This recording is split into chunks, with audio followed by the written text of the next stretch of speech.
Então vamos lá, Atos capítulo 1, versículo 8 diz: Mas vocês receberão poder, ao descer sobre vocês o Espírito Santo, e serão minhas testemunhas, tanto em Jerusalém como em toda a Judéia, Samaria e até os confins da terra. Aqui o Senhor Jesus está dirigindo aos seus discípulos suas últimas palavras. Essa frase, ela é declarada, ela é liberada pouco antes de Nosso Senhor ser assunto ao céu. Pouco antes dele ser elevado e voltar para o Pai.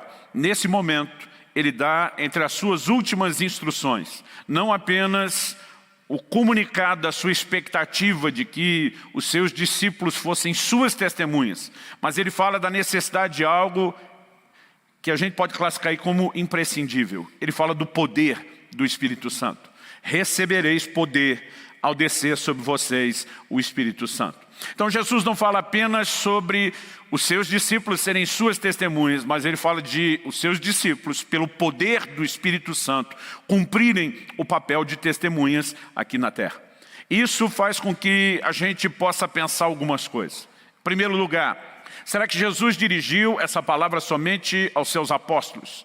Somente aqueles discípulos que originalmente presenciaram não apenas sua morte, sua ressurreição, mas eram testemunhas oculares de todo o seu ministério, dos milagres que operou, dos ensinos que ele comunicou. Porque se essa for a definição de testemunho, então obviamente essa instrução se limitaria somente a eles.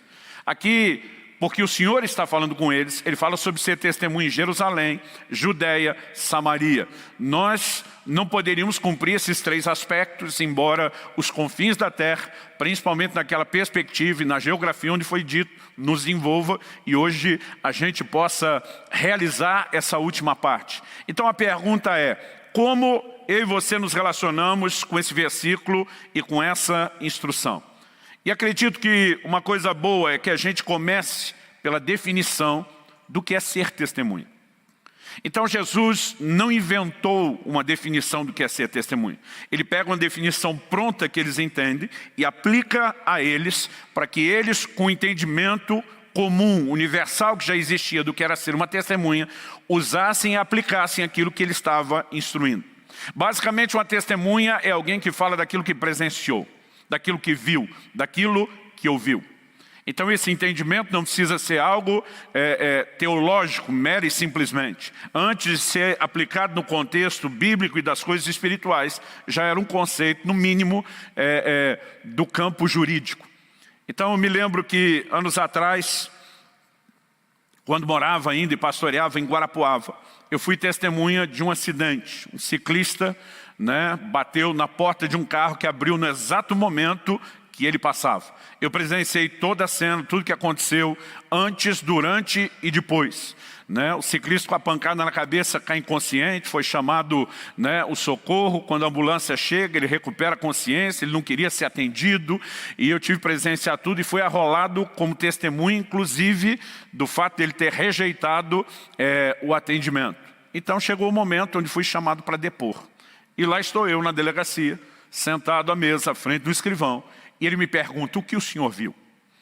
Eu talvez não tenha entendido a pergunta, que era para ficar estritamente no que vi, e decidi acreditar que eu tinha a chance de ser um comentarista de um certo episódio. Então comecei a dizer, olha, o acidente aconteceu entre duas descidas, na parte de baixo da rua. O ciclista desceu embalado, tinha uma lombada bem lá no fim. Ele com certeza não queria perder o embalo ali para subir depois, mas um carro quase parou na hora de passar a lombada. Ele que vinha em velocidade, em vez de desviar do carro pela esquerda, ele desviou pela direita. Ao desviar pela direita, ele entra na parte onde os carros estão estacionados e ele sai exatamente logo depois daquele camarada que veio no sentido inverso, ter feito o retorno estacionado. Acredito que dessa forma ele ficou totalmente fora do campo de visão e quando ele saiu de trás do carro, coincidiu com o momento que o cara abriu a porta. O escrivão me parou e disse, senhor, atenha-se apenas ao que você viu. Não especule o que o motorista viu, não viu, o que o camarada decidiu fazer e por quê. Eu me senti muito reprimido naquele momento. Mas pensei, ele tem toda a razão. Eu tenho que falar apenas o que eu vi. Eu não estava ali para falar das minhas impressões, do que eu achava, do que eu imaginava. Eu não podia especular coisa nenhuma. A testemunha só fala daquilo que presenciou. Essa é basicamente a sua função.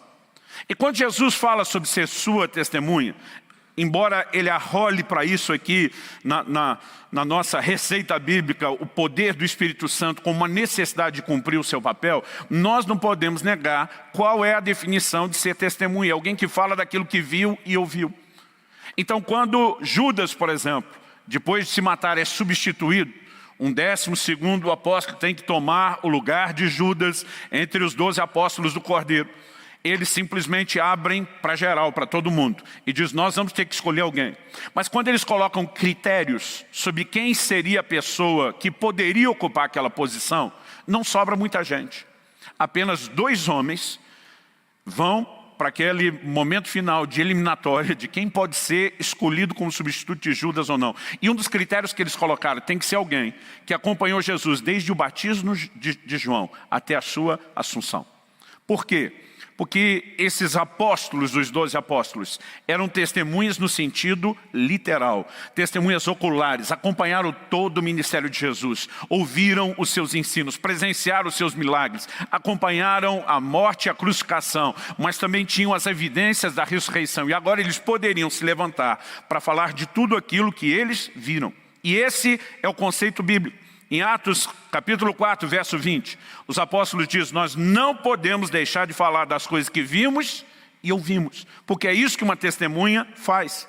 Em Atos 22, 15, o apóstolo Paulo está pregando diante do governador romano e ele fala que Jesus apareceu para ele está dando testemunho da sua conversão, e ele fala o seguinte, que quando lhe apareceu o Senhor diz, você terá que ser testemunha dele diante de todos, anunciando as coisas que você tem visto e ouvido.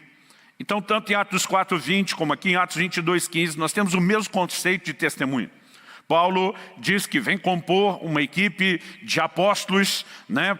Posteriormente, ele menciona que era alguém nascido fora do tempo. No entanto, ele se tornou também uma testemunha ocular da ressurreição de Cristo, porque o próprio Senhor apareceu para ele.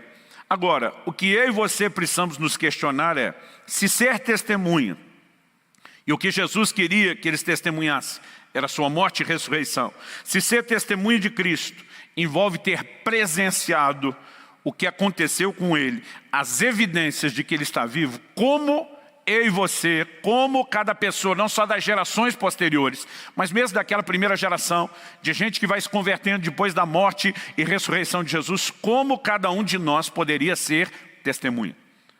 Eu acredito que é exatamente aí que nós precisamos entender por que é que Jesus fala da importância do poder do Espírito Santo.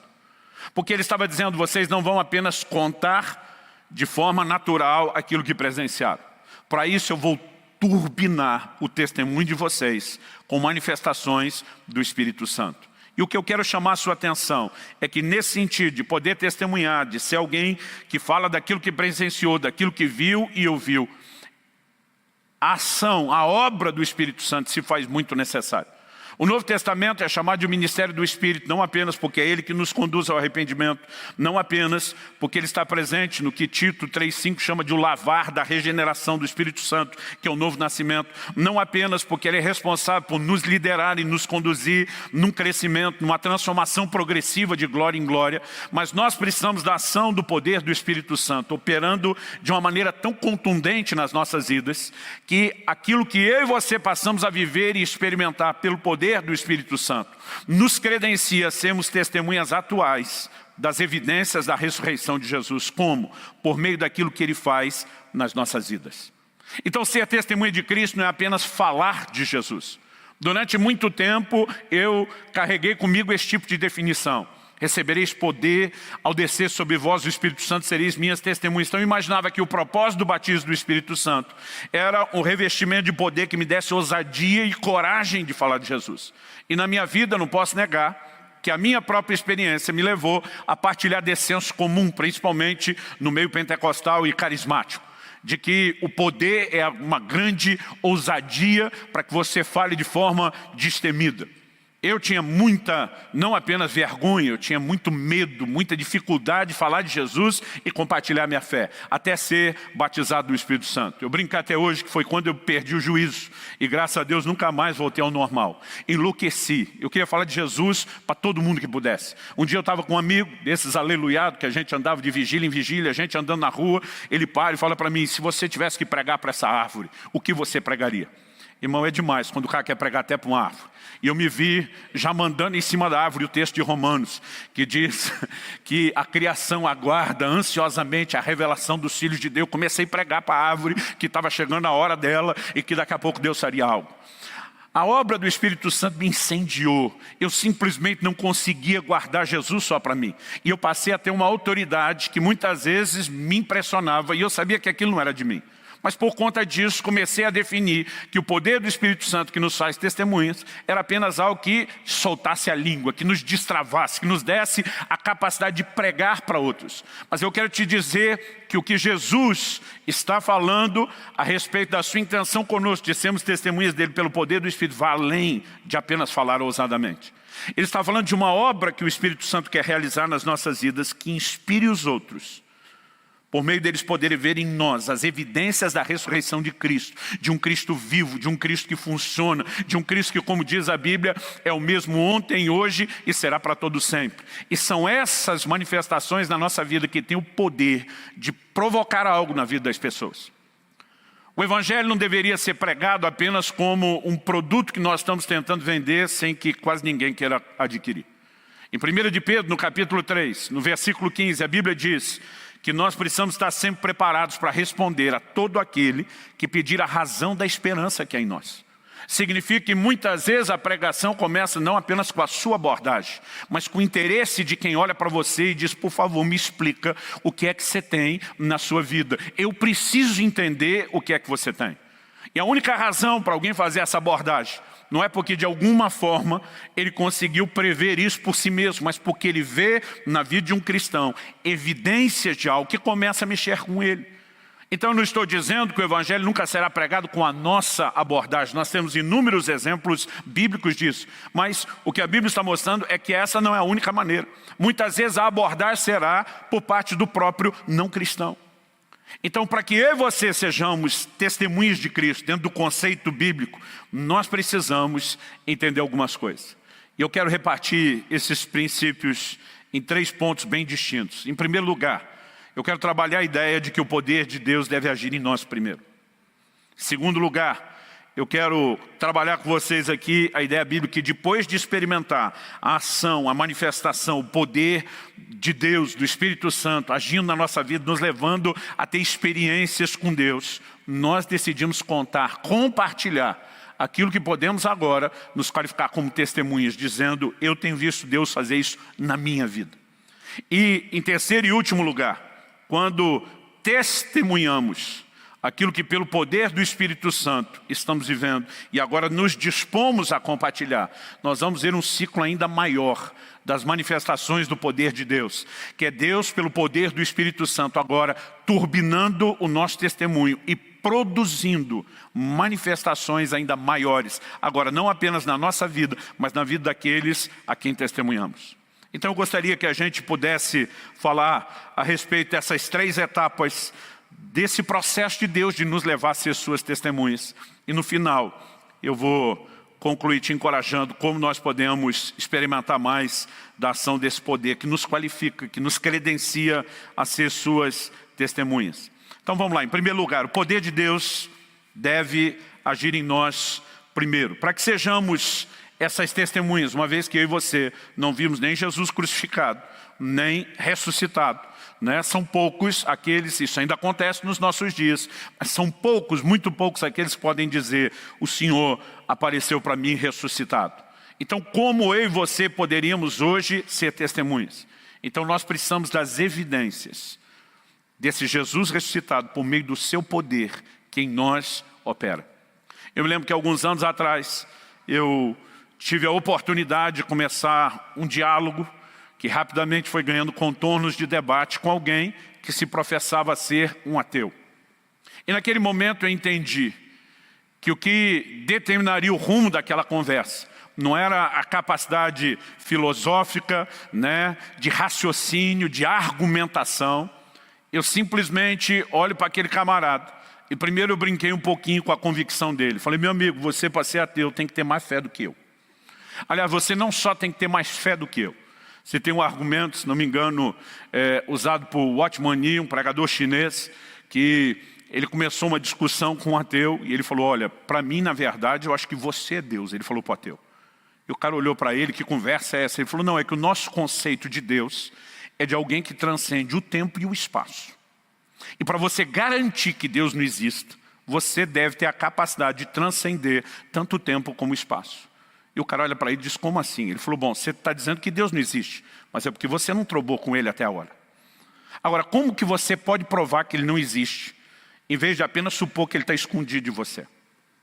Ele diz para isso, porque você pode não ter encontrado ele aqui na China, mas ele pode estar escondido no deserto do Saara, ou na floresta da Amazônia. Então, para isso, você tem que ter vasculhado todos os lugares. Mas não adianta apenas vasculhar todos os lugares da Terra e do cosmos. Porque enquanto você está procurando ele pode estar rodando e fugindo de você ainda. Então, você tem que ter a capacidade de procurá-lo em todos os lugares ao mesmo tempo, para então certificar-se que ele realmente não existe. E se você consegue certificar que ele não existe, você transcende o tempo e o espaço. Para mim, você é Deus, eu posso adorar você. E de repente o cara começa a perceber o quão ridículo é a sua presunção de querer afirmar que Deus não existe. Mas isso pode travar a conversa, o diálogo, pode derrubar um pouco da argumentação da pessoa. Mas eu pergunto, necessariamente convence? As pessoas não viverão o que Deus tem por um convencimento natural. Então, depois de brincar um pouquinho com essa questão da argumentação, eu falei, olha, mas você tem que ter uma fé maior do que a minha. Eu não consigo ter esse tipo de fé que você tem. Eu falei, aliás, eu nem posso. Porque na minha vida eu tenho evidências da ação de Deus. E ele me olha como assim? Eu falei, então deixa eu te contar umas histórias. Você acredita que uma pessoa pode vivenciar uma cura sobrenatural por intervenção espiritual? Ele falou, não. Eu falei, eu acredito. Mas em vez da gente discutir a lógica, eu quero te dar o nome de alguns médicos e o telefone deles, que podem testemunhar episódios de cura que Deus operou no meu corpo. E eles não são necessariamente gente que partilha a minha fé, mas eles são minhas testemunhas do que Deus fez. E eu posso te dar o número do telefone, o nome deles, e você checa com eles. Mas se aconteceu com você, você deve ser uma exceção. Eu falei, eu vi Deus fazer a mesma coisa no corpo da minha mulher. Eu vi Deus fazer a mesma coisa no meu filho, que o próprio médico, que não partilha da minha fé, por quase 3 anos, chamava esse menino, falava para todo mundo que ele era um milagre. Mas nós temos mais um membro na família, minha filha que nasceu depois, ela também já experimentou intervenções de cura. E ele fica me olhando com a cara e eu falei, para tudo isso, eu te dou testemunhas que você pode checar e conferir. Eu falei, mas se falássemos só de cura, você ainda poderia pensar que de repente a nossa família deu sorte, caiu numa estatística pequena de probabilidade. Eu falei, mas eu posso te contar histórias de livramento. E aí eu comecei a compartilhar algumas delas. Eu falei, onde a vida tem sido preservada de uma forma que as pessoas não explicam. Eu falei, mas eu posso te contar histórias de provisão, de socorro de Deus. E eu quero que você, ouvindo algumas dessas histórias, me garanta que existe probabilidade disso acontecer, que é mera coincidência. Eu falei, é impressionante como acontece coincidência na vida dos crentes e nenhuma na vida de vocês que não crê. Falei para ele de uma vez que eu fiz uma viagem e não tinha dinheiro para fazer a viagem toda. Mas o Espírito Santo me mandou fazer aquela viagem, eu entrei no carro e fui. Estava com a minha esposa, Israel, recém-nascido, ainda bebê dentro do carro e não tinha dinheiro para chegar. A gasolina para mim durou de uma forma que não foi mera e simplesmente a economia do carro, acredito que Deus fez algo, mas quando chega o último pedágio, eu não tenho o dinheiro todo do pedágio, faltava R$2. Eu lembro que pedi para a Kelly revirar tudo, bolsa, qualquer lugar do carro, ver se achava moeda perdida, né? E ela disse, não tem. Então nós já estamos a perto do pedágio, mais ou menos uns 2 quilômetros, estava chovendo. E ela diz, o que é que nós vamos fazer? Eu falei, não vamos fazer nada. Não dá para passar, não adianta voltar, porque senão não temos dinheiro para o último pedágio, o que dizer todos os outros que nós passamos. Né? Se a gente está crendo que vai chegar só com a gasolina que tem nessa reta final, o que dizer voltar? Ela disse, o que nós vamos fazer? Eu falei, nada, agora nós temos que ver Deus fazer. Eu me lembro, às vezes, nesse momento, daquela frase de Deus para Moisés, ficai parados e vede o livramento do Senhor. A chuva foi intensificando, intensificando. Muitos carros, por causa da chuva, começaram a ir para o acostamento, né? E esperar aquele momento. Pensei, dá para pelo menos ganhar tempo. Mas decidi chegar o mais perto possível do pedágio. Mas à medida que avançava, começou a virar uma chuva de pedra, de granizo. A princípio pedi para aquele segurar o vidro, falei, eu vou bem devagar. Mas chegou um momento que eu falei, não dá. E eu parei perto do pedágio, talvez no máximo uns 300 metros, se é que não estavam uns 200. Encosto o carro, como a maioria. Estou com um pisca-alerta ligado, tem carro na minha frente, tem carro atrás de mim. E eu estou lá orando. O louvor rolando solto dentro do carro, a gente orando para Deus fazer, aquele barulho do lado de fora das pedras. Eu não estou preocupado com mais nada, a não ser pensar, Deus, eu estou com mulher e um filho pequeno. O que é que vai acontecer? De repente eu levo um susto com alguém batendo no vidro da janela do carro, eu olho, um senhor com calhamaço enorme de jornal para proteger a cabeça das pedras que estão caindo. Eu abri só um pouco o vidro, porque começou a entrar tanto água como aquele granizo dentro do carro. E eu digo, pois não. Ele diz, faltou dinheiro para pagar o pedágio? E eu estou ainda assustado com a pergunta, e ele diz, está aqui, e me entrega exatamente os R$2 e corre em direção à administração do prédio. Irmão, como aquele camarada, se eu tivesse parado sozinho, poderia imaginar, ele está com algum problema para só ele passar. Isso também não significaria com o pisca-alerta que o problema era falta de dinheiro. Muito menos que houvesse alguma placa dizendo quanto dinheiro. Agora esse camarada sai debaixo de uma chuva de pedra. Você já saiu debaixo de uma chuva de pedra para perguntar se alguém precisa de um dinheiro que ele não pediu para você? Qual a probabilidade desse tipo de coisa acontecer? E eu estou falando para esse cara, mas acontece comigo. Em algum momento da conversa, esse ateu professor olha para mim e diz, com todas essas evidências que até eu cria. Porque nós precisamos entender que Deus quer nos credenciar como suas testemunhas. Não apenas porque a gente sabe apresentar João 3,16, o plano de salvação, porque a gente está embasado para uma discussão doutrinária, mas porque nós carregamos as evidências da operação do poder de Deus na nossa vida. Quem está entendendo, diga amém. Então quando Jesus disse, vocês precisam do poder do Espírito Santo, não era apenas para turbinar a nossa capacidade de contar o que nós vimos dele, mas era para primeiro produzir em nós essas experiências, essas evidências. Então depois, quando nós decidíssemos contar, porque é isso que nos faz testemunha, primeiro vivenciar as manifestações do poder de Deus, então sim ele turbinaria o nosso testemunho. Mas nós precisamos entender, foi assim com a primeira geração. Isso começou a acontecer, eu nasci e cresci no lar cristão. Mas foi só depois do batismo no Espírito Santo que minha vida cristã começou a ganhar emoções de verdade. Não apenas no sentido de descobrir e relacionar-se com Deus de uma forma mais profunda, mas de viver experiências. As experiências são necessárias. Eu tenho visto muitos pais que criaram os filhos no Evangelho, mas em algum momento percebe esses filhos se distanciando de Deus, porque viveram a sombra da experiência dos pais, em vez de terem as suas próprias experiências. Muitos jovens estão indo para a faculdade perdendo a sua fé, porque chegam lá e não estão prontos nem para um debate racional, mas não têm convicções profundas, porque lhes falta experiências de intervenção de Deus na sua vida. Então nós precisamos ser um povo que promove o tempo todo essa busca com Deus que gera experiência. Eu não acredito que o Evangelho é algo egocêntrico, que eu e você vamos viver centrado apenas em nós, naquilo que Deus tem que fazer por nós, mas viver as manifestações de Deus é importante, não apenas porque nós temos necessidades, mas porque toda vez que Deus opera nessas necessidades, Ele está nos dando o que nós precisamos e que nos qualifica para sermos testemunhas de que Ele é vivo e de que Ele opera e intervém hoje, da mesma forma como sempre fez ao longo da história. Então nós precisamos do poder de Deus agindo em nós.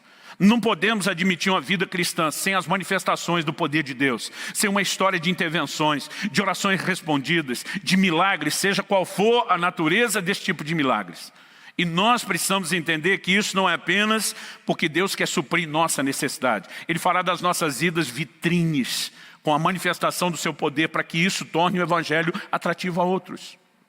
Mas depois de eu e você experimentarmos o poder de Deus, aí sim, nós temos uma responsabilidade de compartilhar aquilo que nós temos experimentado.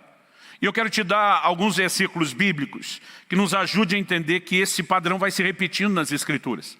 No Evangelho de Marcos, no capítulo 5, eu queria que a gente lesse aí os versículos 18 a 20. Marcos 5, de 18 a 20. Nós vemos aquele ex-endemoniado gadareno, que foi liberto por Jesus de uma forma extraordinária, fazendo um pedido especial a Jesus.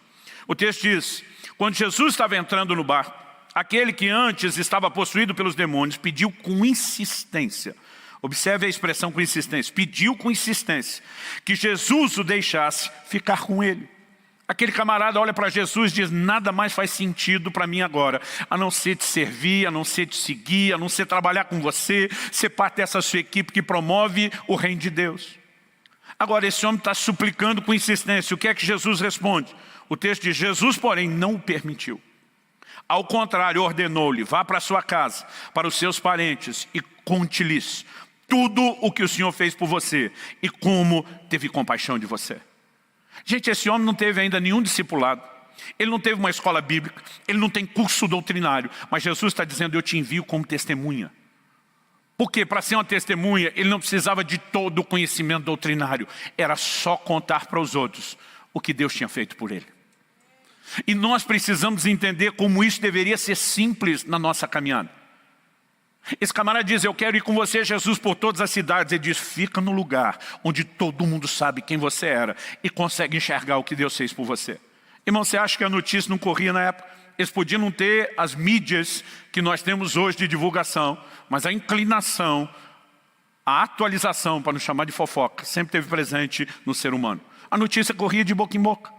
A Bíblia fala que Jesus ouve a notícia da queda da torre de Siloé, do que Pilatos havia feito com alguns na hora de oferecer o sacrifício. As conversas rolavam. Aquele homem viveu talvez um dos maiores níveis de endemoniamento da história.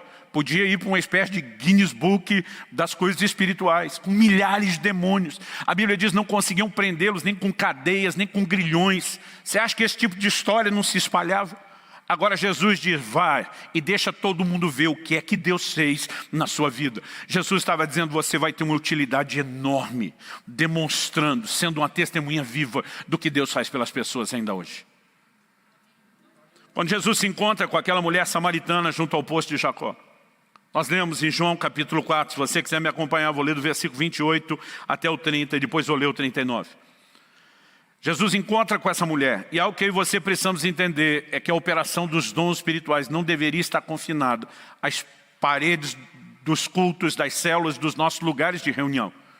Quando a gente olha para Jesus, nós vemos Jesus se movendo nos dons do Espírito, no sobrenatural, para tocar a vida de gente que ainda não tem experiência com Deus. Em 1 Coríntios 14, 25, Paulo fala, se entrar um incrédulo no meio de vocês, e vocês começarem a profetizar, e os segredos do coração dele forem revelados, ele vai se prostrar com o rosto em terra e reconhecer que Deus está de fato no meio de vós. Nós precisamos viver a operação dos dons. Ela não precisa acontecer no microfone, na condução de uma reunião pública. Mas você consegue imaginar um exército de gente se movendo em Deus e sendo instrumento para tocar a vida de gente que entrou. Aquele camarada sabe que ele não te conhece, que você não conhece ele, mas de repente os segredos do coração estão sendo manifestos. A Bíblia diz, ele vai reconhecer que Deus está de fato no meio de vocês. E Jesus fazia isso. Jesus encontra com essa mulher e logo no início da conversa ele diz para ela, vai, chama o teu marido e vem cá. A mulher responde, não tenho marido. Jesus falou, bem, porque você já teve 5 e esse que agora você tem não é seu marido. A mulher assusta e diz, o Senhor é profeta. Ela, chocada com o que aconteceu, no sentido positivo, ela corre para a cidade. O versículo 28 começa dizendo assim, enquanto a mulher deixou o seu cântaro. Gente, ela foi na fonte pegar água. Qual era o propósito de levar do cântaro? Voltar com água. A mulher largou o cântaro para trás. E a Bíblia diz que ela foi à cidade e disse ao povo, venham comigo e vejam um homem que me disse tudo o que eu já fiz.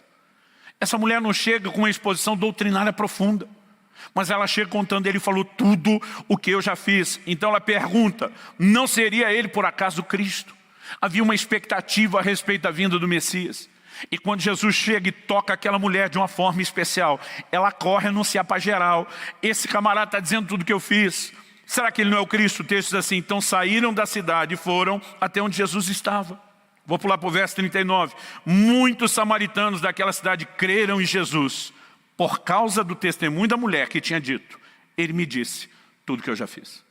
De novo, essa mulher, assim como o ex-endemoniado gadareno, não teve nenhum discipulado, não teve nenhuma preparação formal, ela não tinha nenhum conhecimento doutrinário, ela não vai para expor um debate bíblico e nem tampouco filosófico, ela simplesmente chega dizendo, o cara falou tudo o que eu tenho feito, e simplesmente ela se credencia como uma testemunha, porque ela já começou a ter experiência e está falando daquilo que experimentou.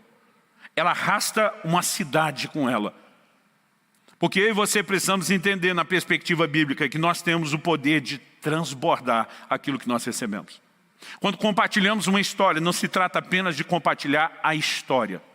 Paulo diz em 2 Coríntios, capítulo 1, versículos 3 e 4, o seguinte: bendito seja o Deus e Pai de nosso Senhor Jesus Cristo, o Pai de misericórdias e Deus de toda consolação.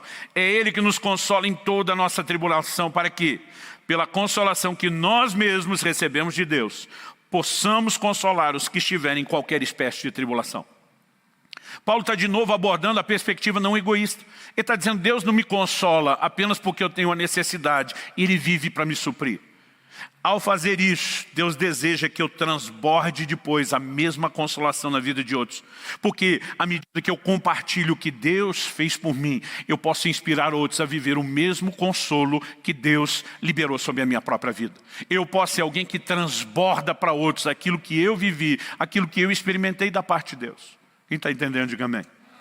Então, em primeiro lugar, recapitulando, o poder de Deus deve agir em nós.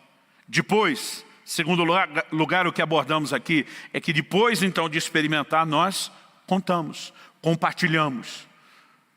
Mas em terceiro e último lugar, para terminar a construção do raciocínio, quando testemunhamos, quando compartilhamos o que já experimentamos, o poder de Deus vai agir de uma forma ainda maior. Então, eu quero que a gente considere alguns textos bíblicos que nos ajudem a entender isso. Marcos, capítulo 16, dos versículos 15 a 20. Assim como Atos 1:8, são palavras de Jesus depois da sua morte e ressurreição e antes de ser assunto ao céu. Disse-lhes, vão por todo o mundo, preguem o evangelho a toda criatura. Quem crê e for batizado será salvo. Quem, porém, não crê, será condenado. E sinais acompanharão aqueles que creem. Em meu nome expulsarão demônios, falarão novas línguas, pegarão em serpentes, e se beberem alguma coisa mortífera, não lhes fará mal. Se impuserem as mãos sobre os enfermos, eles ficarão curados. Agora Jesus está dizendo, vocês vão para ser minhas testemunhas. Mas sabe que quando vocês forem cumprir esse papel, vocês não estão entregues apenas às suas habilidades naturais. O próprio Jesus já tinha dito antes aos seus discípulos, vocês serão levados à presença de reis. Mas naquela hora não se preocupe com o que ou como vocês vão falar, porque não vai ser vocês falando, será o Espírito do vosso Pai falando através de vocês. Ele já vinha dando sinais de que eles não cumpririam o papel de testemunhas apenas naturalmente falando do que viram, mas que nesse momento, ao compartilhar o que eles já haviam presenciado, vivenciado, haveria um respaldo do céu. E aqui Jesus diz, esses sinais seguirão aqueles que creem. Quem são os que creem? É só olhar os versículos anteriores. Vão por todo mundo, prega o evangelho a toda criatura. Quem crê, será salvo. Quem não crê, é condenado. Os sinais seguirão os que creem. Quem são os que creem? Todos os que são salvos, que receberam o evangelho. Cada crente tem o direito de viver o cumprimento dessa promessa. De que quando eu e você partilhamos o evangelho, haverá sinais de Deus se manifestando na nossa vida. Um dia uma pessoa me procura no final do culto e falou, pastor, pelo amor de Deus, ora comigo, impõe as mãos sobre mim, transfere algo sobre mim. Eu falei, o que você quer que transfira? Eu quero viver essas experiências que o Senhor tem com Deus. Eu falei, então para isso você não precisa da minha oração. Para isso você precisa se mexer. Porque Jesus diz, os sinais seguirão, acompanharão. Se você não sai falar de Jesus para ninguém, os sinais também nunca vão se mexer. Agora, quando você sai, os sinais vão atrás de você. Então o que você precisa não é de oração, é cumprir o ID. É saber que é compromisso dele manifestar os sinais. Não depende da imposição de mãos de alguém. Você tem o maior respaldo que poderia ter, a palavra dele, a promessa dele, a garantia dele, de que quando você for testemunhar, ele não deixaria você fazer isso apenas de você mesmo, na sua capacidade e habilidade. Verso 19 e 20, que a gente leu do 15 ao 18, diz assim, de fato, o Senhor Jesus, depois de lhes ter falado, foi recebido no céu, sentou-se à direita de Deus. E aqui o Evangelho não está dizendo, e nunca mais ninguém viu milagre algum, porque Jesus que trouxe os milagres como nunca tinha sido visto foi embora. Não, olha o que diz o verso 20. Eles foram e pregaram por toda parte, cooperando com eles o Senhor e confirmando a palavra por meio de sinais que se seguiam. Gente, eu amo isso, cooperando com eles. A gente deveria imaginar que nós é que estamos cooperando com Deus. Mas o que a Bíblia diz é que Deus estava cooperando com eles. Um auxiliar desse, bicho. Você ter um ajudante desse, Deus não está tentando colocar a ideia de que nós estamos na frente, Ele é mero auxiliar. Mas Ele quer que a gente entenda. À medida que nós obedecemos, Ele não nos deixará sozinho. Ele virá em nosso socorro. Ele vai manifestar o poder dEle.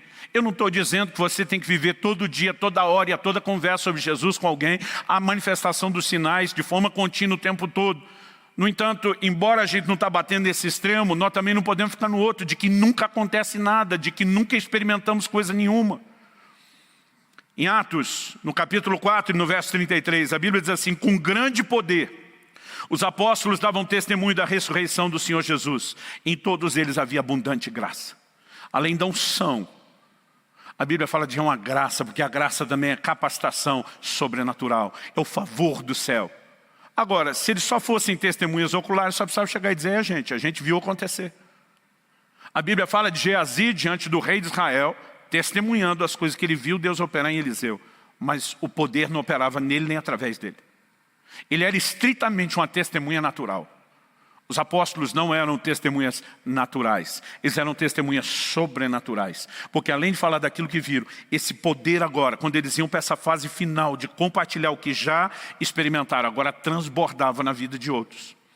Hebreus capítulo 2, versículos 3 e 4. Diz o seguinte: como escaparemos nós, se não levarmos a sério tão grande salvação? Então a ênfase aqui é a salvação. Aí depois ele continua e diz: esta, a grande salvação, esta, tendo sido anunciada inicialmente pelo Senhor, depois nos foi confirmada pelos que ouviram.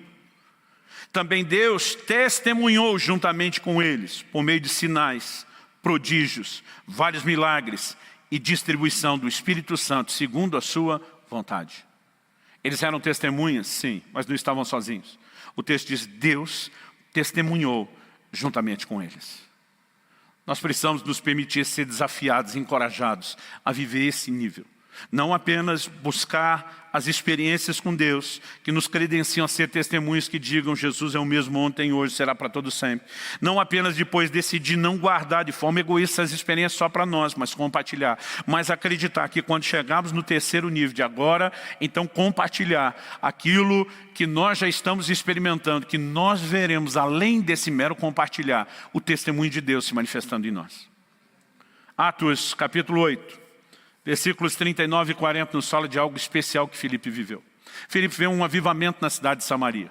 Enquanto ele prega o evangelho lá, sinais, prodígios, milagres, gente sendo liberta de demônios, pessoas sendo curadas. Daqui a pouco os apóstolos vêm com outros sinais, que são as distribuições do Espírito Santo, como nós lemos no texto de Hebreus. Mas de repente, no meio daquele avivamento, Deus dá uma direção para Filipe, em duas etapas. Ele fala tanto por meio de um anjo, como pelo Espírito Santo. E diz para ele: vá para uma estrada deserta. O cara está no meio de um cenário de avivamento. Eu digo: vá para um lugar que não tem ninguém. É no mínimo algo que deveria assustar a cabeça e o raciocínio. Mas Filipe obedece o comando de Deus e vai para aquele lugar que não tem ninguém. Mas o lugar não vai ficar sem ninguém por muito tempo. Daqui a pouco vem uma carruagem. Provavelmente havia uma comitiva, mas a Bíblia destaca um personagem ali. Um etíope que tinha o temor de Deus. Apesar de ser um gentil, tinha ido a Jerusalém para adorar a Deus, o que mostrava, obviamente, que ele tinha conhecimento da Escritura para procurar se mover de acordo com aquilo. A prova é que ele tem consigo uma cópia do livro da lei, ele está lendo uma porção do livro de Isaías. E o Senhor fala com Filipe: junta a carruagem, acompanha. Fica imaginando o preparo físico do camarada, para trotar no ritmo dos cavalos do lado, e o homem está lendo em voz alta. Aliás, deixa eu dizer, sempre foi comum no meio do povo de Deus a leitura das Escrituras em voz alta. E se você não teve essa experiência, deveria fazer isso de vez em quando no seu tempo devocional. Além de ler, à medida que você ouve aquilo que você está falando, isso melhora e muito a sua capacidade de retenção. Esse homem está lendo em voz alta, Filipe ouve o que ele está lendo. Aí Filipe faz a pergunta oportuna: você entende o que está lendo? O cara olha e deixa a bola quicando na frente de Filipe e diz: como entenderei se alguém não me explicar? Filipe diz: o tutorial ambulante chegou. Posso subir? Pode. Agora vamos parar para pensar, gente. Porque a gente leu os episódios antigamente com a mentalidade moderna. Filipe pegou uma carona só de ida. para um lugar que talvez no momento que ele sabe, no momento que ele sobe na carruagem, ele nem sabe para onde está indo. Talvez ele tenha descoberto depois. Porque a carruagem não vinha com esses letreiros de ônibus de itinerário. E se viesse, talvez só pioraria as coisas. Etiópia. O camarada está pegando uma carona de ida, ele não está num lugar que é uma rodovia, que depois tem um ponto final, desce lá, pega uma condução de volta. Ele simplesmente sobe. E o que eu tenho aprendido com essa lição é que nós precisamos aprender a entrar nas loucuras de Deus. Deus está disposto a qualquer coisa para salvar vidas. E eu e você temos que ter a mesma disposição louca de entrar nesse projeto e nessas loucuras de Deus. Agora, o que o texto diz. Em algum momento eles param. Filipe teve tempo não só de evangelizar o homem, mas de dar todo um discipulado já básico. Ele estava ensinando sobre batismo nas águas, porque ele passa diante de um lugar que tem água, e o cara pergunta, o que me impede de já ser batizado? Filipe diz, é lícito, se você crê de todo o coração. Nós precisamos parar com essa mania de achar que a pessoa tem que ter 1, 2 anos de crente para ser batizado. Quando ela entende o propósito e tem profunda convicção de fé, nós precisamos levá-las o mais rápido possível a tomar esse próximo passo e decisão. O cara mesmo olha e diz, o que é que me impede? Filipe diz, se você acredita de todo o coração, bora, vamos para dentro d'água. E ele, para a carruagem, vai batizar o homem. Agora, olha o que diz o verso 39 e 40 de Atos 8. Quando saíram da água, o Espírito do Senhor arrebatou Filipe, e o eunuco não o viu mais. Este foi seguindo o seu caminho, cheio de alegria. Mas Filipe foi visto outra vez em Azoto, é outra cidade. E seguindo viagem, evangelizava todas as cidades até chegar a Cesareia. Gente, o homem literalmente desapareceu da água depois do batismo. A Bíblia diz que o eunuco não viu mais. Por quê? Porque o Espírito do Senhor o arrebatou. Aqui não está falando de uma experiência mística, de um transe. Ele literalmente teve um arrebatamento no corpo. Isso tanto é possível que Paulo diz, conheço um homem em Cristo que foi arrebatado. Ele disse, no corpo, fora do corpo, não sei, Deus o sabe. Naquele momento ele está dizendo, não sei qual foi o nível de experiência, mas ele abre a possibilidade de que um arrebatamento seja algo não só em espírito, mas no corpo. Então Filipe, ao meu entender, é o primeiro, pelo menos no Novo Testamento, a ter voado de Jesus Airlines. Ele simplesmente desaparece, o Senhor o pega, ele vai se achar em outra cidade. Agora, irmão, por quê? Deus estava com dó do Filipe? Não, ele está dizendo, quando você entra na minha loucura, você vai ver a minha loucura por você também, não só para salvar os outros. Se existe um cenário que pode nos proporcionar experiências com Deus, é quando nós nos dispomos a fazer a obra de Deus, é quando nós decidimos ser essas testemunhas. Não é apenas Deus turbinando o nosso testemunho para que toque o coração das pessoas, não é apenas Ele operando mais milagres que ajudem as pessoas, mas nós vamos experimentar coisas extraordinárias. Eu, quando falo dos dons do Espírito Santo, sempre conto uma experiência de uma vez que eu andei mais de 200 quilômetros com um carro sem gasolina. Porque Deus me dirigiu a testemunhar e a falar de Jesus para alguém. Nós podemos viver cada vez mais essas manifestações que nos credenciam como suas testemunhas. Quem está entendendo, diga amém. Então, quando Jesus diz que nós precisaríamos do poder do Espírito Santo para ser suas testemunhas, Ele está dizendo que a maioria de nós, porque não viu, morrendo e ressuscitando, né, a ponto de dizer somos testemunhas oculares, nós podemos viver as evidências de que Ele é o mesmo ontem, hoje, para sempre, com as operações dEle nas nossas vidas. Então, em primeiro lugar, nós temos que vivenciar as manifestações do poder de Deus. Eu não acredito que a fé é construída apenas em cima de experiências. Obviamente, ela se constrói em cima de convicção bíblica, mas a mesma convicção bíblica que fortalece a fé mostra que Deus quer nos dar experiência. Porque essas experiências pessoais nos ajudam a entender um Deus de relacionamento pessoal. Um Deus que não é só Deus dos outros, mas que se torna o nosso Deus. E eu quero fazer um apelo especial a vocês, são pais. Nossos filhos não têm que apenas conhecer o conteúdo bíblico e o caminho da igreja. Eles precisam ser provocados a viver experiências com Deus. Quando Israel tinha 6 anos de idade, a Alissa 3, nós morávamos em Irati, estávamos no processo de implantação da primeira comunidade de alcance, que aconteceu lá em Irati. E um dia estou fora pregando, que ele está com as crianças em casa. Ela fala para o Israel tomar banho, já tinha idade de fazer isso sozinho, a Alissa não. Mas ele entra no banheiro, a irmãzinha entra atrás. Ele diz, Lissa, por favor, o mano vai tomar banho, põe ela para fora. Quando ele vai entrar, ela corre de novo. Ele põe ela para fora, ela corre de novo. Ele vai se enchendo do processo. Ele põe ela cada vez mais rápido para fora, cada vez com menos gentileza. Ela entra cada vez mais rápido. Em um momento ele literalmente empurrou ela e bateu a porta. E nessa de bater a porta, não deu tempo dela voltar a entrar. Mas ela estendeu a mão para tentar. E a porta pega e esmaga o dedo mindinho dela. Se não me engano, a mão direita. Ela me deu informação aqui ontem. O que eu lembro do relato da Kelly é que entre as duas dobras do dedo mindinho, no meio, o dedo foi macetado de um jeito que ele tombou para o lado. Ela tinha 3 anos de idade. Quando Kelly foi para o hospital depois, o médico, de olhar o magoado da carne, quando chegou lá, o dedo dela estava normal, estava no lugar, não tinha dor, a criança não chorava. Mas de ver como feriu a pele, a batida da porta, o médico falou, impossível não estar quebrado, pode fazer o raio-x. Um osso na criança de 3 anos não suporta uma pancada dessa sem quebrar. Aquele está pensando, isso que o senhor não viu como é que estava. Mas no momento que ela começa a gritar de dor e o Israel percebe o que aconteceu, a Kelly também corre a acudir. Quando a Kelly viu o dedo dela, chegou a sentar no chão. Ela falou, eu não sentei só para estar perto da criança, sentei porque as pernas amoleceram. Ela disse, estou pensando o que é que eu vou fazer. E nessa hora, o Israel, num misto de ousadia, com talvez o sentimento de culpa de ter causado aquilo, ele olha para Alice e diz, Alice, não chora não, o Tato vai orar por você. E ele começa a rodear as duas que estão no chão e dizer, Deus, cura o dedo da minha irmã. Meu pai sempre fala daquilo que o Senhor pode fazer, mas agora eu quero ver você agindo. Eu quero ver você agindo. Ele está orando e de repente o dedo da menina começa a voltar para o lugar. Aquele vê que aquela carne macetada está voltando ao normal. Primeira coisa que ela, pastora Kelly, mulher de Deus, pensou, o dedo está inchando. Ela não achou que era algo sobrenatural. Falou, deve ser uma consequência agora. Está inchando e nisso o dedo está voltando ao lugar. Mas a menina, de repente, diz, não está mais doendo. Ela começa a movimentar a mão normal. E nessa hora Israel já comemorou. Ele diz, yes, meu primeiro milagre.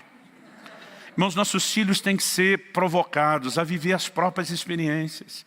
Essas coisas vão trazendo convicção no coração deles, de que o que nós ensinamos é a verdade de Deus, que todo mundo pode experimentar, que todo mundo pode viver. E quando eu falo dos filhos, não quero limitar isso aos filhos naturais. Todos os nossos discípulos têm que ser provocados a acreditar. Nós podemos viver as evidências do sobrenatural.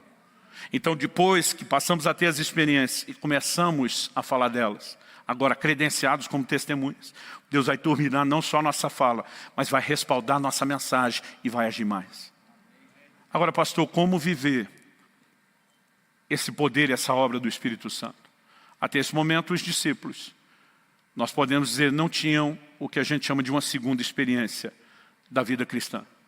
Eu creio que já tinham vivenciado o novo nascimento e receberam o Espírito de Deus habitando dentro de si, como Jesus tinha prometido.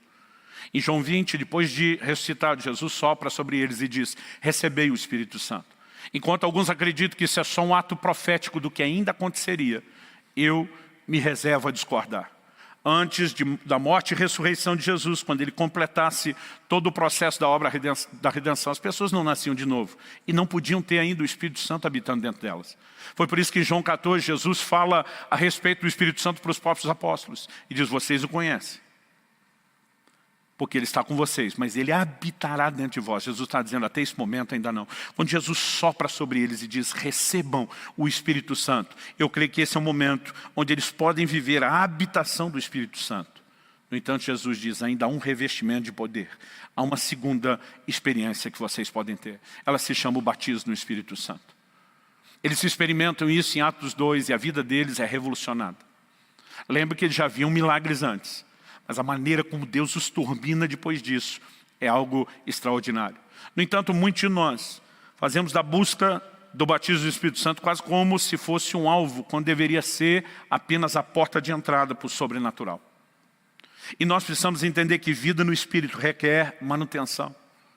A Bíblia diz que nós podemos apagar o Espírito, que nós podemos entristecer o Espírito, que nós podemos enciumar o Espírito Santo. E muitas vezes nós deixamos que o nosso relacionamento e comunhão com Ele perca a ênfase. Isso acontece em todo nível de relacionamento. Podemos olhar para amizades e reconhecer, já estivemos mais próximos, já tivemos distanciamento, já tivemos voltas. Podemos falar disso de relacionamentos dentro de casa, não apenas os cônjuges, que às vezes vivem um certo afastamento, esfriamento e depois reaproximação, mas até o relacionamento de pais e filhos. E o ponto a ser explorado não é ficar pensando no distanciamento. é curtir a possibilidade da reaproximação. O Espírito Santo quer instigar o coração de muitos de vocês, não só os que estão presentes, aqueles que nos acompanham agora, a buscar um relacionamento intenso com Ele novamente. A dizer, não importa qual foi a razão pela qual eu não estou vivendo tão perto dessa fonte de poder como antes, eu posso resgatar, eu posso experimentar isso. Eu queria que você ficasse em pé e que nós pudéssemos ter um tempo de oração e clamar pelo enchimento do Espírito Santo. Na Bíblia, esse ato contínuo. Os mesmos apóstolos que em Atos 2 foram revestidos de poder no dia de Pentecostes, já em Atos 4 estão orando de novo e são novamente cheios do Espírito Santo. Mas algo que eu e você precisamos entender é que a gente não precisa apenas de uma experiência, de um derramar soberano do Espírito, como foi no dia de Pentecostes. Nós podemos provocar essas coisas. Aliás, me lembro de um dia que eu pedi a um certo homem de Deus que tinha muita experiência. Falei, olha, ora comigo. Eu também quero ter as experiências com Deus que você tem. Ele olhou para mim e falou, então o que você precisa não é da minha oração. O que você precisa é de você mesmo exercer uma vida de oração. Gente, não tem nada que tenha tamanho poder de nos empurrar para as experiências com Deus como uma vida de oração. Se você ler o livro de Atos, você vai perceber que a maioria das vezes em que nós temos relatos das manifestações do poder de Deus, isso só acontece num contexto de oração. Atos 2, dia de Pentecostes. Nós só vemos o derramamento em Atos 2, mas Atos 1,14 diz que eles perseveravam unânimes em oração. Atos 3, quando Pedro e João levantam um paralítico à porta do templo, a Bíblia diz, iam como de costume, a hora da oração. Eles tinham uma vida regular de oração e é nesse cenário que isso acontece. Atos 4, quando eles novamente são cheios do Espírito Santo, a Bíblia diz no verso 24 e 25 que eles levantaram unânimes a voz a Deus em oração. Quando você vê um anjo de Deus aparecendo para Cornélio, que nem crente ainda era, no sentido da conversão do novo nascimento, mas a Bíblia diz que ele estava orando, ele estava buscando a Deus, a sua forma e a sua maneira. Quando Pedro tem uma visão no telhado da casa onde está hospedado, a Bíblia diz que ele estava orando. Nós vamos olhando para as Escrituras e é impressionante o volume de experiência que acontece nesse ambiente de oração. A Bíblia diz que o Senhor Jesus apareceu para Paulo no templo. O que você acha que Paulo foi fazer no templo? Piquenique? Ele estava buscando a Deus. Ele estava no lugar que é chamado pelas próprias Escrituras de casa de oração. Então, o que eu e você precisamos é, por meio da oração, turbinar o relacionamento com o Espírito Santo. Abrir espaço para que Deus opere e haja mais nas nossas vidas. Quem está entendendo, diga amém. E eu quero te provocar. Se você não teve experiências marcantes, eu quero te dizer, você pode entrar nesse lugar. Se você já teve, não está vivendo isso com intensidade, você pode voltar para lá. E nós precisamos dia a dia desenvolver comunhão com o Espírito Santo. Isso não é apenas a capacidade de ouvir sua voz e obedecer os seus comandos, mas é proximidade. Relacionamento é algo que a gente simplesmente cultiva, preserva, desenvolve. E a vida de oração tem um papel importante.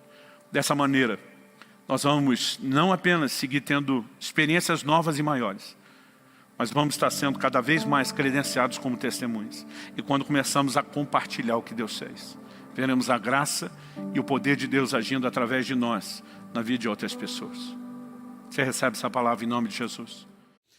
Ok, vamos passar ao ministério da palavra. Primeira carta de Paulo a Timóteo, capítulo 5, verso 8. Esse texto vai ser o nosso ponto de partida. O que eu quero dividir com vocês hoje é aquele tipo de mensagem que a gente brinca e diz, isso é um clássico. De cada intervalo de alguns anos eu volto a tocar nesse assunto, preocupado não apenas em que os que são mais novos na igreja ouçam, mas mesmo aqueles que ao longo do tempo e da caminhada conosco já ouviram, que ouçam de novo. Primeira carta de Paulo a Timóteo, capítulo 5, verso 8, eu vou ler na Nova Almeida atualizada.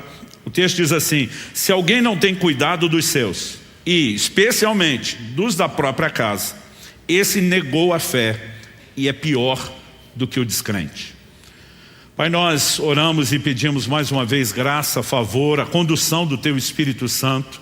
Te pedimos, ó Deus, entendimento espiritual, clareza, não apenas de mente, mas o despertar do coração, para que a Tua palavra seja não apenas compreendida, mas abraçada, aplicada, vivida de forma que Te honre.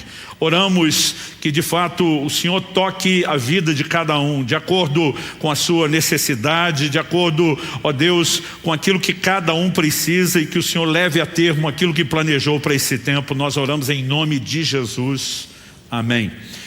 Ok, o apóstolo Paulo está escrevendo no capítulo 5 a respeito das viúvas. A partir do verso 3 ele diz: honre as viúvas que não tem ninguém para cuidar delas. O original diz: honre as viúvas que são verdadeiramente viúvas, né? A ideia do verdadeiramente viúva é abordada por Paulo não como uma viúva que o marido morreu direito. Ele está dizendo, ela além de perder o marido, não tem arrimo de família, não tem filhos, não tem netos, não tem ninguém para cuidar dela.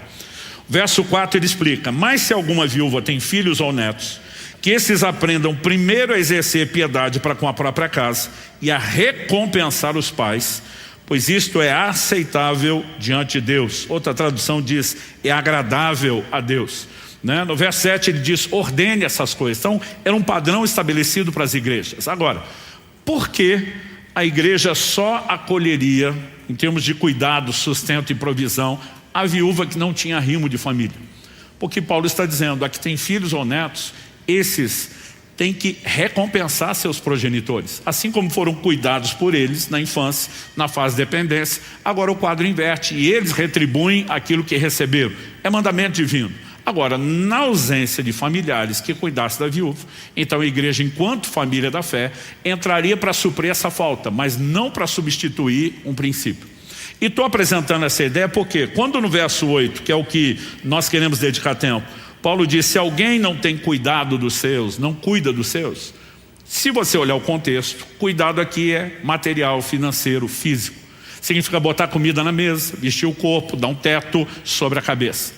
Mas a ideia de cuidado, ela é maior do que o cuidado físico na própria epístola de Paulo a Timóteo. Por exemplo, se você voltar 2 capítulos antes, no capítulo 3, o apóstolo Paulo está orientando a Timóteo, e ele diz que aquele que almeja o episcopado, ser bispo, ele almeja algo excelente, mas ele estabelece condições, qualificações. No verso 2 ele diz, é necessário pois que o bispo seja irrepreensível, esposo de uma só mulher.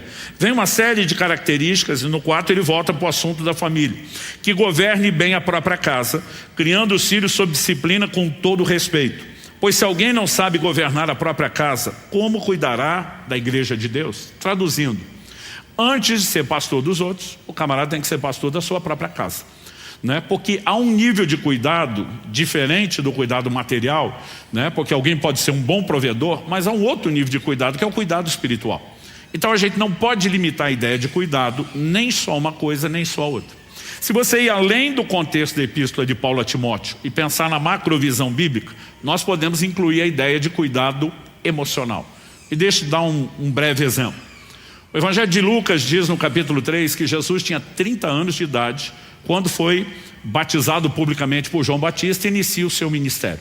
O que está em linha com o que a Bíblia exigia do sacerdócio lá no Antigo Testamento, que começava aos 30 anos. Ou seja, homem feito, né? Uma linguagem mais nossa atual, marmanjo. Ou seja, não tem necessidades como uma criança que está em formação. Ainda assim o Pai Celestial faz uma declaração pública de apreço, de amor. Esse é meu filho amado em quem me comprazo. A declaração não era, gente, esse é o Messias, acreditem nele. Ele é o Salvador, não é um respaldo ao ministério. O que Deus faz é uma declaração de apreço pelo filho. Agora pense comigo, se Jesus já adulto, que cresceu sem as mazelas emocionais que muitos de nós crescemos, o pai entende que é importante que haja declaração de apreço, o que dizer das nossas casas, dos nossos filhos que estão crescendo em formação? Então quando você pega a lógica bíblica, existe cuidado espiritual, emocional, físico. Eu quero que a gente pense no combo completo e não limite isso a finanças, embora não possa, né, ser tirado do contexto. Mas quando Paulo diz, se alguém não cuida dos seus, e aí nós queremos ler qualquer nível de cuidado, o mais importante para mim não é só a diretriz dada, é a consequência. Se negligenciar cuidado, a Bíblia diz, negou a fé. A tradução mais antiga diz, renegou a fé. E é pior do que o descrente. A tradução só diz pior do que o incrédulo. Se nivelasse o incrédulo, a situação já não estaria nada boa. Mas quando coloca num patamar de pior que o descrente, a coisa realmente ficou feia. Então o que Deus está dizendo é que nós não podemos fazer uma dicotomia, separação de assuntos como a relação com Deus, a vida espiritual, a fé e do outro lado a família. Tem gente que na prática está tentando viver essa teologia. O cara mete o pé na família em casa, vai para a igreja adorar a Deus, como se fossem coisas completamente desconectadas. Eu quero te dizer, não são. A Bíblia diz, se você não cuidar da sua casa, o seu relacionamento familiar, suas negligências nessa área, vão afetar diretamente a sua fé, a sua relação com Deus. Isso é fato ao longo das Escrituras. No livro de Malaquias, por exemplo, no capítulo 2, no verso 13, o Senhor diz para a nação de Israel: vocês cobrem o meu altar com choro, com gemidos, com lágrimas, e eu não vos ouço. O Deus que diz, invoca-me que te responderei, agora está dizendo, não adianta chorar no pé do altar, que eu não vou ouvir vocês. Qual o motivo? No verso seguinte, Malaquias 2,14, o Senhor diz, e vocês perguntam por quê? E aí Deus vai dar a razão. Ele diz assim, porque o Senhor foi testemunha da aliança entre ti e a mulher da tua mocidade, com a qual tu foste desleal. Deus está dizendo, camarada, você não honra a aliança do matrimônio, é infiel ao seu cônjuge, e acha que só porque chorou no pé do altar, eu vou fazer o que você quer? Traduzindo, Deus está dizendo, é ruim que eu vou atender a sua oração. Porque aquela pessoa, ao violentar a família, ela violentou diretamente a sua relação com Deus. Esse não é só um conceito do Antigo Testamento. Você vai encontrar isso no Novo Testamento. 1 de Pedro 3,7, Paulo diz, maridos, tratem as vossas esposas com honra, como vaso mais frágil. Quando ele usa a expressão vaso mais frágil, do que ele está falando? Se por um lado o homem tem mais força física, bruta no sentido de carregar peso, nós perdemos de goleada para as mulheres na resistência à dor. Se dependesse de nós para ter filho, a terra está desabitada há muito tempo. Então, eu não creio que o vaso mais frágil é o físico. A mulher tem uma constituição, uma estrutura emocional, e Deus está dizendo que você tem que tratá-la à altura, né? Deus é claro na Escritura quando fala que honra flui para todos os níveis de relacionamento. Não é só quando você pensa em termos de cadeia de comando, de baixo para cima a honra, né? Deus está dizendo, o marido tem que honrar a mulher. Qual a consequência se não fizesse isso? O apóstolo Pedro termina o verso 7 dizendo assim, não só que elas são co-herdeiras conosco da graça da vida, tipo, não é só sua esposa, é sua irmã em Cristo, né? Mas ele diz, para que não sejam interrompidas as vossas orações. Então o camarada que desonra a esposa, ele não está só comprometendo a qualidade de vida emocional, a paz, a alegria e realização que pudesse ter se as coisas estivessem bem. Ele está ferindo diretamente a conexão na vertical, porque quando ferimos família, ferimos a relação com Deus. Alguém diz com muita propriedade que o estado das nossas famílias determina o estado de espiritualidade que vivemos. Malaquias, por exemplo, capítulo 4, termina com Deus fazendo uma promessa. Eu converterei o coração dos pais aos filhos, dos filhos aos pais. Aí diz assim, para que eu não venha, não fira a terra com maldição. Família bagunçada, maldição. Houve restauração familiar, a bênção pode se manifestar. Porque o estado das nossas famílias afeta a dimensão de espiritualidade. Joel capítulo 2, verso 28, que é o texto do avivamento que se prega. E acontecerá nos últimos dias, derramarei do meu espírito sobre toda a carne. Deus diz assim, vossos filhos e vossas filhas profetizarão. Você quer sinal que está tendo avivamento? Olha o nível de espiritualidade das famílias. Agora, nós não podemos simplesmente separar essas coisas. E o apóstolo Paulo nos apresenta uma visão aqui em 1 Timóteo 5,8, que esses dois assuntos estão profundamente conectados a ponto de você não conseguir separar. O tema da minha mensagem hoje é fé e família. E eu quero te apresentar a visão bíblica, não só de que eles estão muito unidos, a ponto de serem inseparáveis, mas o porquê. Eu nasci e cresci num lar cristão, graças a Deus, privilégio que muitos de vocês não tiveram. Mas isso não foi a experiência do meu pai. Por parte da minha mãe, né, os pais dela já eram cristãos, mas por parte de pai, meu pai foi, até onde se sabe, né, o primeiro na ascendência dele. Quando você olha, né, a linhagem toda, ele foi a primeira geração a ter contato com o Evangelho. Viveu uma experiência familiar péssima, cresceu numa família completamente desestruturada. O pai dele, meu avô paterno, se suicidou quando ele tinha 12 para 13 anos de idade. Ele cresce, ele se converte aos 18 anos de idade. Um dos primeiros versículos que ele descobriu na Bíblia está lá no Salmo 68. Deus faz com que o solitário habite em família. Ele falou, Deus tem um plano para a família, inclusive para suprir certas dores do coração. Ele falou, se Deus tem um plano, com certeza não é o que eu vivi. E o que eu quero é viver o plano de Deus e não a minha experiência. Então meu pai pensou consigo mesmo, eu posso não ter vivido nada disso até hoje, mas a partir de mim muda. Daqui para frente muda. Das próximas gerações muda. E porque um dia ele tomou essa decisão, eu, meus filhos, meus netos, estamos todos colhendo o legado de alguém que tomou um posicionamento. Eu gosto, quando vou falar de família, introduzir esse assunto, porque alguns pensam, por si é mais fácil, nasceu num lar cristão. Não foi a realidade do meu pai, mas pela decisão dele ficou mais fácil para mim. E se você é alguém que não cresceu debaixo de um legado, se cresceu, sua responsabilidade é maior do que os outros. Mas se você não cresceu debaixo de um legado espiritual, você pode ser aquela pessoa, como meu pai diz, a partir de mim muda e as próximas gerações vão colher o fruto do meu posicionamento. Né? Então, já quero introduzir esse pensamento para que alguns, em vez de ficar na defesa, isso não é para mim, está querendo muito, para que você entenda, Deus tem algo maior e melhor para a sua casa. E você pode ser a chave que vai desencadear tudo o que virá, não só nos próximos anos, mas nas próximas gerações. Dito isso, pela experiência do meu pai, eu nunca tive dificuldade de entender que família era importante. Porque tudo que meu pai foi descobrindo sobre família na Bíblia, ele já ia ensinando a gente desde pequeno. Eu lembro que eu nem tinha muito entendimento da doutrina bíblica, da teologia, mas meu pai dizia assim, salvação é individual, mas o plano e o projeto de Deus é familiar. Então, por exemplo, quando Deus prometeu a Abraão, em ti serão benditas todas as famílias da terra, e Paulo em Gálatas 3,8 diz que Deus pré-anunciou o evangelho a Abraão, ou seja, estava falando da intenção de salvação dele para o mundo, Deus incluiu família. Porque meu pai dizia, a responsabilidade de salvação é de cada indivíduo, mas o projeto de Deus é para a família. Então, quando Deus oferece salvação para Noé, não é só para Noé e a sua casa, na época do dilúvio. Quando Deus oferece livramento para Ló, na ocasião da destruição de Sodoma e Gomorra, não é só para Ló, é para Ló e a sua casa. Por 2 vezes no livro de Atos, você vai encontrar expressões como pessoas que crescem em Jesus seriam salvas, ela e a sua casa. Não significa que os demais são arrastados pela decisão de um, porque continua sendo individual, mas o plano é familiar. E meu pai dizia, Deus pensa em termos de família. A gente sabia que família era importante por várias coisas que meu pai ensinava. Ele dizia, Deus estabeleceu mandamentos familiares. Ou seja, são meios dele proteger a instituição que ele criou e garantir que ela funcione de forma apropriada. Só que algo que eu comecei a descobrir desde bem cedo é que quando você obedece os mandamentos familiares, e obedecer uma ordenança não é mais do que obrigação, mas quando você obedece, tem bênção diferenciada.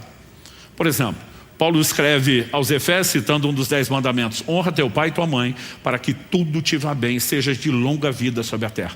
Deus está dizendo, cumprir o mandamento familiar, apesar de ter feito obrigação, eu não só vou te aplaudir, eu vou te abençoar de forma diferenciada.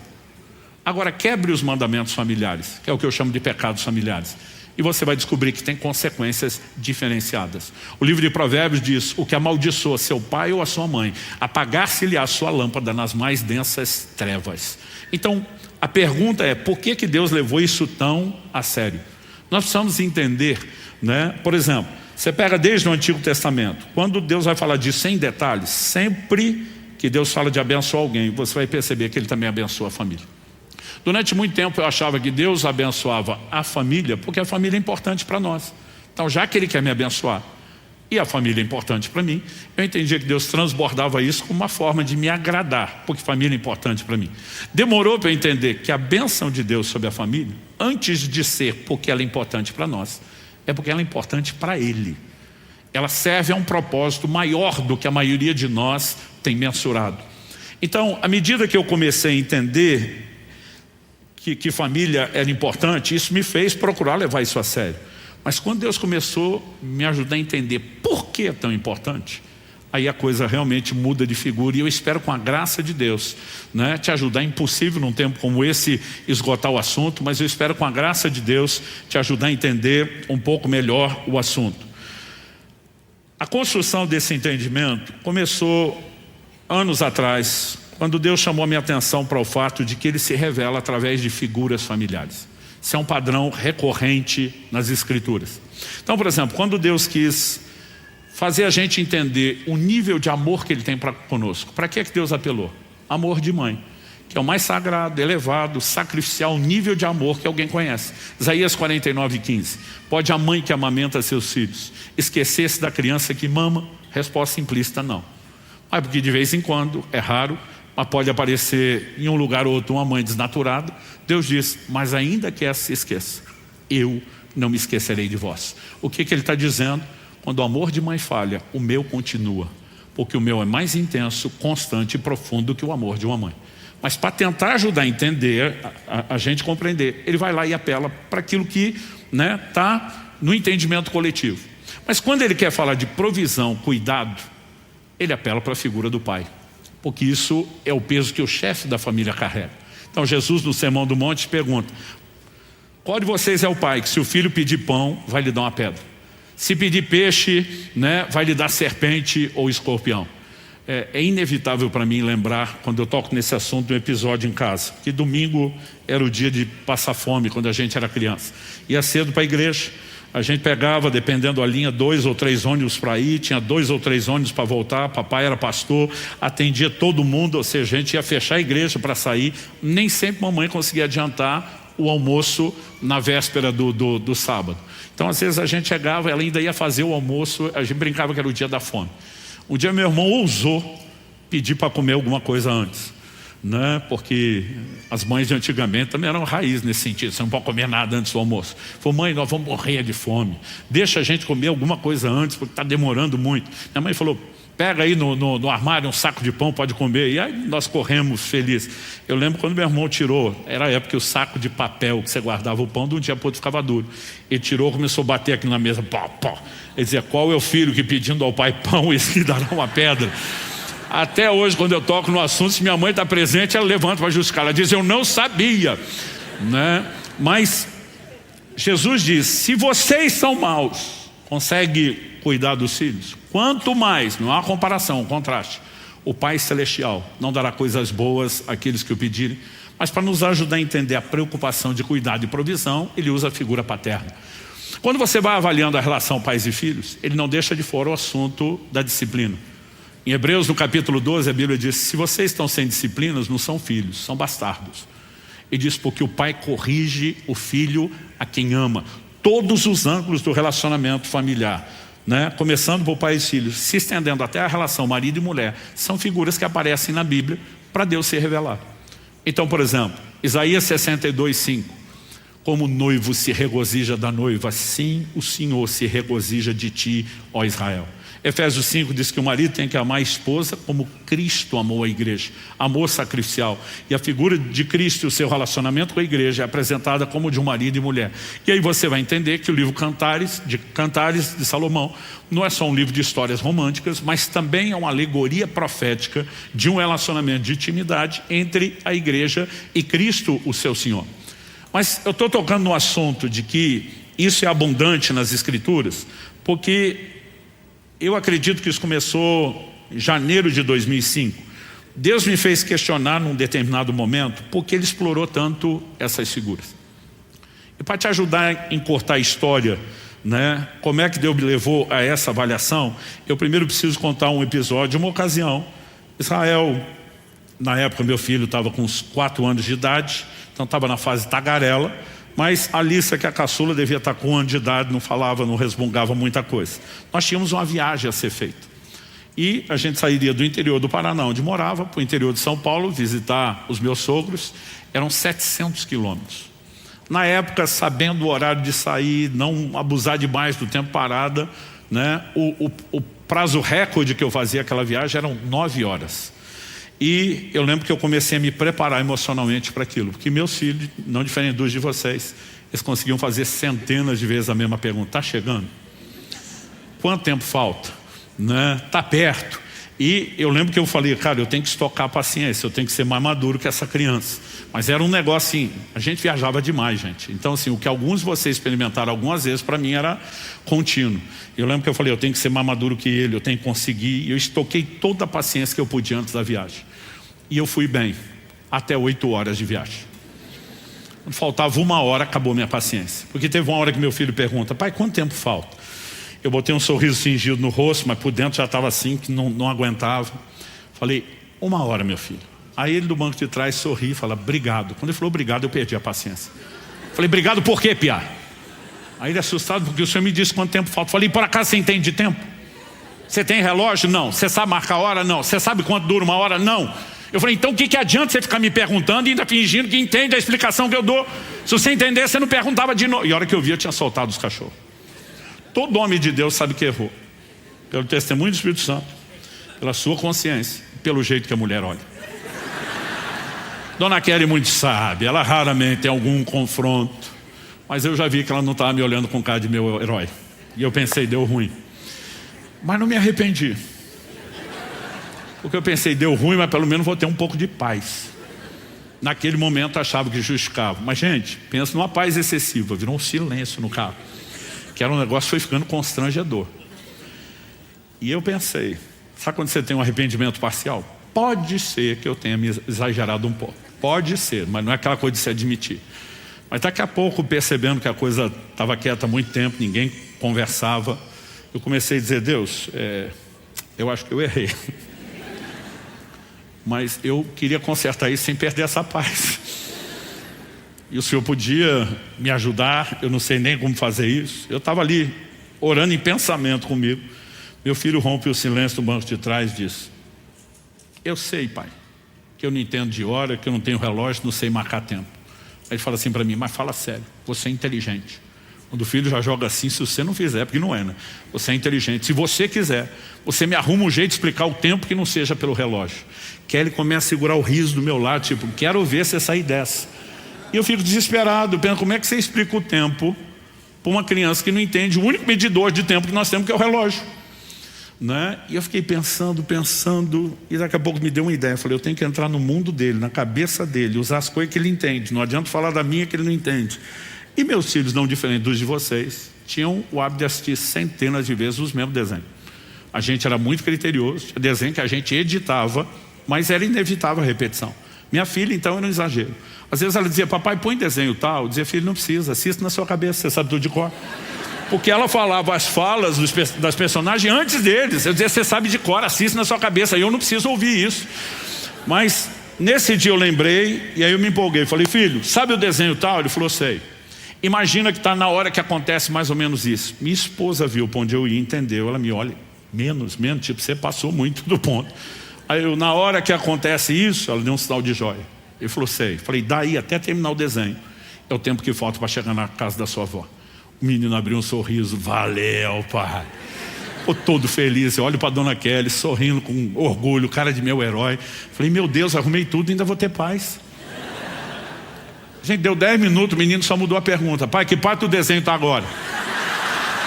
Então ele não perguntava mais o tempo. Agora, eu tinha que controlar a ampulheta da cabeça dele, os grãozinhos de areia caindo. Eu lembro quando a gente estava chegando e ele falou, pai, e agora? Eu falei, filho, está subindo as letrinhas brancas. Quando eu falei isso, ele, na ampulheta mental dele, eram os últimos grãozinhos. Ele fez a maior festa. Chegamos, subiu as letras, acabou o desenho. O Espírito Santo, quando começou a trabalhar esse assunto, ele falou, você lembra desse episódio? Eu acho que isso tinha acontecido no máximo 3 anos antes ou menos. Eu falei, lembro.